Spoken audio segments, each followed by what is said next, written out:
plane! Look! It's a bird! It's a plane! It's time to vent!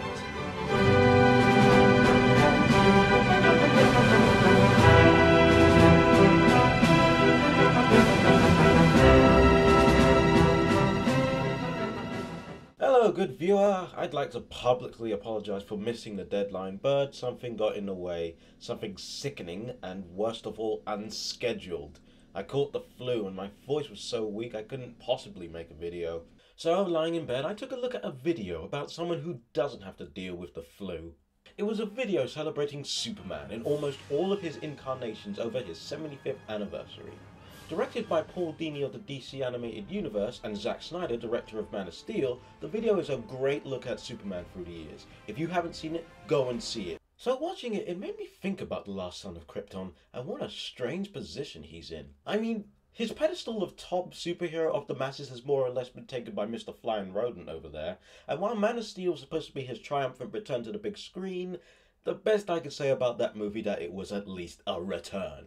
But despite this, I honestly love Superman more than I ever have right now. Sure, that might just be to sheer Batman fatigue, but after reading some great stories and watching great interpretations of the character, I started to appreciate and love him again. So, in honor of Big Blue's 75th, we're going to look at some of my favourite stories that show why the world needs a Superman. Up and away, people! The Dark Knight Returns. Okay, hear me out with this one. Yes, The Dark Knight Returns is a Batman story first and foremost, but it does feature Kal-El himself, and is honestly responsible for me taking another look at him. It was this monologue in particular. I have always loved you. Though I was born a galaxy away, I have always served you. The same power, the sun's power, fuels us both. You hold it here. You store it. I beg you, for a suffering world, release it. Mother, you are so generous. You give me your beautiful jungle. I swear your adopted son will honor you. I don't know why, but hearing Superman say this punched me in the gut.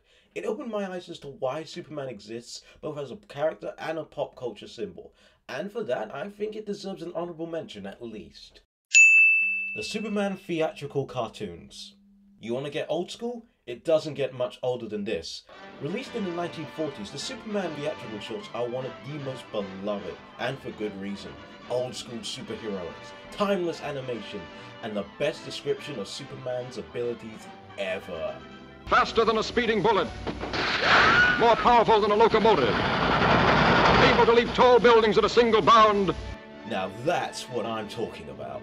Hell, these cartoons were actually the original Superman's ability to fly, as opposed to the time when he used to jump. It was more or less a cost-cutting measure, as the shorts already had a $50,000 price tag per short.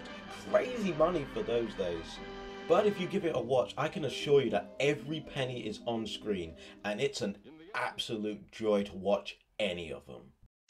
Superman Red Sun. What if the modern American symbol landed in a more red country? That's the basis of Superman Red Sun, showing how the Cold War would change with there being two Men of Steel in Russia. Great artwork, fascinating character study of a Superman in a different world than usual, and some great twists and turns throughout the book. It also has the distinction of being the only Mark Millar comic that I like, so there's that. Justice and Kingdom Come.